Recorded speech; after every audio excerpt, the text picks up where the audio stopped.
Hi everybody, my name is Nazgul. I am an NRGI consultant in the Kyrgyz Republic, and today we are having a talk with a representative of Mongolia. He's currently a research assistant at the Canadian International Resource and Development Institute. So Demi, let me ask you one of the most important questions. What is the main challenge in natural resources governance in your country?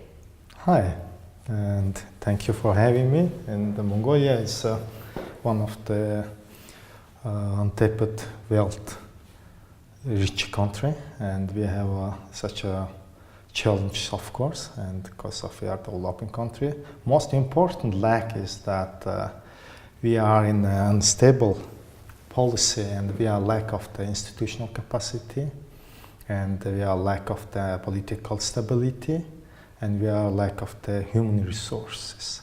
But there is some good things and bad things. Would you name the most significant challenge in your country? It's political stability.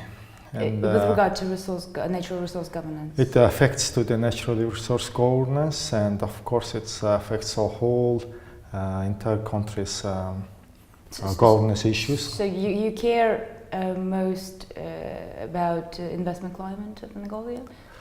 Oh yeah, it's actually, during last 26 year of period of democratic period, we are changed like 16 prime ministers and 17 prime ministers and 16 governments almost, and our mining law actually almost changed 4 times, and investors law several times changed, and there is unresponsible movements are happening, and but it's getting better, and there is also, we can name some good outcomes, and for example with the World Bank support, Mongolia learns from Chilean's example on fiscal policy, and now the fiscal regime and fiscal policy related to the mining is very good and improving. And problem is that sometimes the politicians and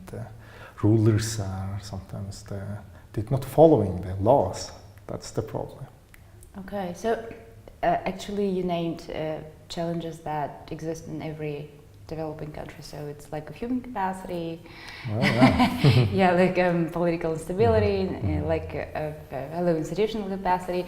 What would you suggest to the government of Mongolia how to overcome those challenges? I mean, for example, institutional capacity. What would you suggest?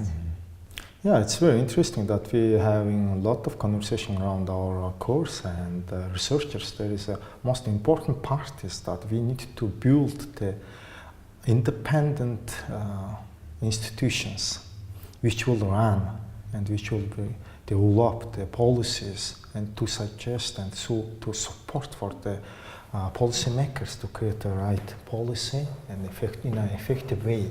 But the dependence means like it's like patronage and influencing to the government organizations, and for example appointing their relatives, the politicians are, and that's the bad things happening not in Mongolia. It's a very popular thing all around the mining resource-driven economies, and Mongolian government should take some responsibility to invest and to build the institutional capacity with the knowledgeable guys and more knowledgeable researchers. And will the government be able to pay enough salaries to retain very knowledgeable specialists? Yes, there is various areas they should support, which means it's like almost our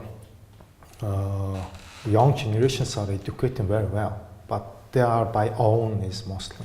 So that's why they need to take place or implement some good policies on it. Of course, Mongolian governments are doing some and implementing some good policies on it, and the guys are improving, and the government need to lead on it and work with the researchers and work with the young generations and work with the international communities in an effective way.